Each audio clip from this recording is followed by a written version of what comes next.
ఒక్కసారి కొమ్మూరి గోల్డ్ కి కాల్ చేయండి. తాకట్లో ఉన్న మీ బంగారాన్ని విడిపించి మార్కెట్ ప్రైస్ కి వాళ్ళు కొనుక్కుని మిగతా డబ్బులు మీకు ఇచ్చేస్తారు. కేతన్ అగర్వాల్ మృతి కేసు అయితే దేశవ్యాప్తంగా కూడా ఒక సంచలనం సృష్టించిందని మనం చెప్పుకోవాలి. ఈ కేసులో తవ్వుతున్న కొద్ది రోజు ఒక ట్విస్ట్లు అయితే బయటపడుతూనే ఉన్నాయి. యాక్చువల్గా ఈ కేసు జరిగిన తర్వాత ఎప్పుడైతే జూన్ 18కి జరిగిందో దాని తర్వాత కొన్ని రోజులకి వాళ్ళ నాన్న విశాల్ అగర్వాల్ దేవేంద్ర ఫడ్నవీస్ అంటే మన మహారాష్ట్ర సీఎం గారిని కలిసిన విషయం మనందరికీ తెలిసిందే. సో అప్పుడు ఈ కేసు మీద ఇంకా అటెన్షన్ వచ్చింది.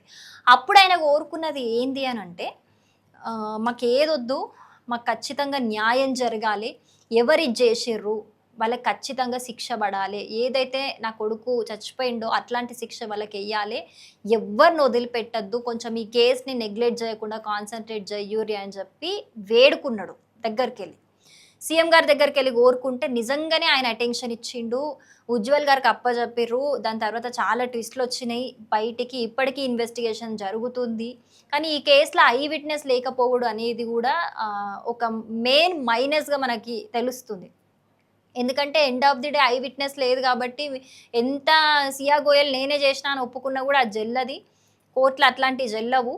సో ఐ విట్నెస్ ఎవరో ఒకళ్ళు ఉండాలి అని చెప్పేసి ఈజీగా కేసుని పక్కన పెట్టే అవకాశాలు ఉన్నాయి. కాబట్టి విశాల్ అగర్వాల్ కూడా ఆయన చాలా మందికి మీడియా ముందుకు వచ్చి కూడా వేడుకున్నాడు. ఆ రోజు అక్కడ ఎవరన్నా ఉంటే ప్లీజ్ జరా నా కొడుకుకి న్యాయం జరగాలి, తన ఆత్మకి శాంతి జరగాలి, ప్లీజ్ ఎవరన్నా ఉంటే చెప్పండి, మీకు దండం పెడతా అని కూడా ఆయన రిక్వెస్ట్ చేసిన వీడియోస్ కూడా మనం చూసినాం. సో ఇప్పుడు చాలా విషయాలు వెలుగులోకి వస్తున్నాయి.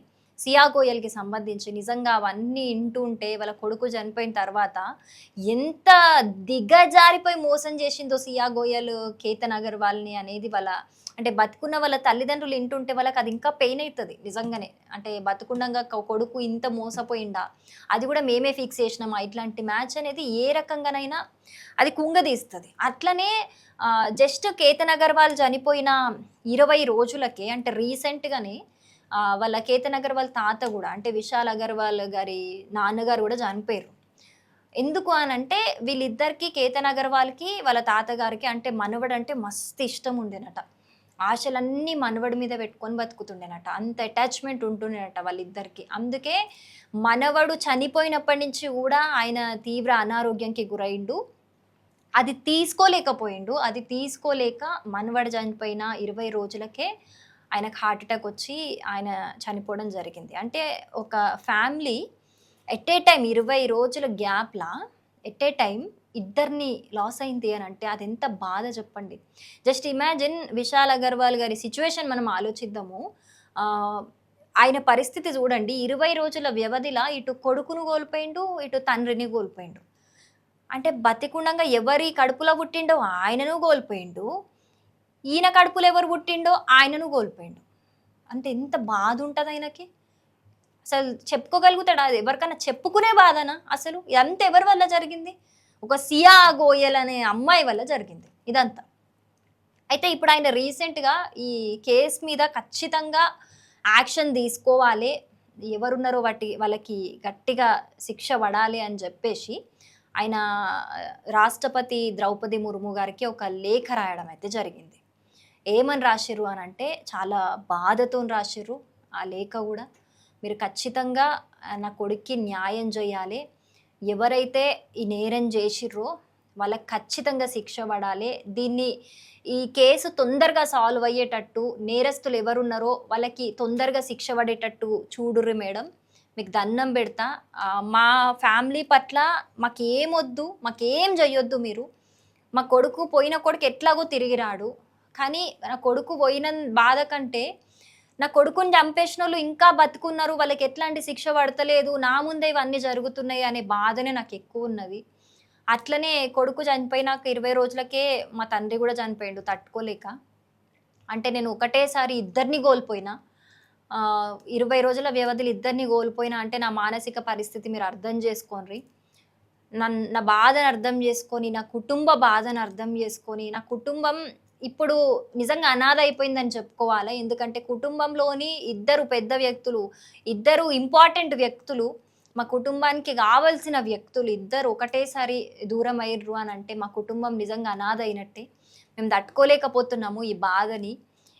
పోయిన వాళ్ళు ఎట్లాగో తిరిగి రారు కాబట్టి, పోయిన నా కొడుకు ఎట్లాగో తిరిగి రాడు కాబట్టి, ఆ కొడుకు పోవడానికి కారణమైన వాళ్ళకి ఖచ్చితంగా తొందరగా శిక్ష పడాలి మేడం.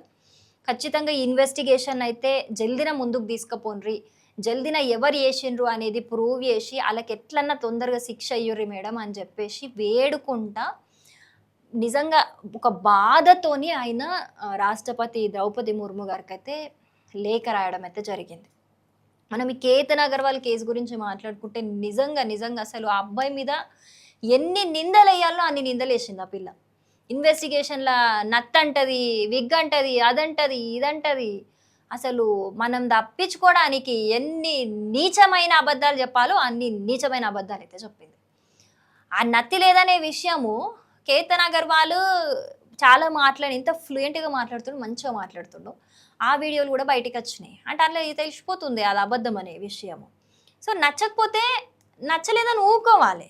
కానీ ఒక అతన్ని పెళ్లి చేసుకుంటా అని ఒప్పుకొని ఫ్యామిలీ పరువు అని చెప్పి, మరి ఫ్యామిలీ ముందే అడిగినప్పుడు చెప్పొచ్చు కదా. వాళ్ళ తల్లిదండ్రులు అంటారు మేము ముందే అడిగినామంటే మాకు ఇష్టమే, కేతన్ అంటే నాకు మస్తు ఇష్టం అని చెప్పిందట. అసలు ఎందుకు ఈ హై డ్రామా ప్లే చేసింది? ఇటు ఫ్యామిలీ ఏమంటే కట్టే ఇరగద్దు, పాము సావద్దు అన్నట్టు, ఇటు ఫ్యామిలీ పరువు అవ్వద్దు, పెళ్ళి క్యాన్సిల్ కావద్దు అని చెప్పేసి ఒక ప్రాణాన్ని తీసేసింది. మళ్ళీ ఈ మొత్తం గ్యాప్లా మామూలు ట్విస్టులు కాదు ఇవి. ఆల్రెడీ సియా గోయల్కి చేతన్ చౌదరికి పెళ్ళి అయిపోయింది. పెళ్లి చేసేసుకున్నారు, వాళ్ళు రిజిస్టర్ మ్యారేజ్ చేసుకున్నారు. రిజిస్టర్ మ్యారేజ్ చేసుకున్నాకనే వాళ్ళు ఒక నెల రోజులు ఫారెన్ ట్రిప్కి పోయిర్రు. ఫారెన్ ట్రిప్కి పోయినప్పుడు కూడా కడుపు తెచ్చుకుంది. అంటే పెళ్లి చేసుకుంది, శోభనం కోవాలి కదా, హనీమూన్ ట్రిప్కి పోవాలి కదా, హనీమూన్ ట్రిప్ కూడా పోయింది. ట్రిప్కి పోయి కడుపు కూడా తెచ్చుకుంది. కడుపు తెచ్చుకున్నాక మళ్ళీ అబార్ట్ కూడా చేసుకుంది ఆ అమ్మాయి. మళ్ళీ ఈ మొత్తం గ్యాప్లా కేతన్ అగర్వాల్తో నాకు ఇష్టం అని చెప్పి సిగ్గుపడుకుంటా, అసలు ఆ వీడియోలు చూసిన వాళ్ళకైతే వీళ్ళిద్దరిది లవ్ మ్యారేజ్ ఏమో అనుకుంటారు.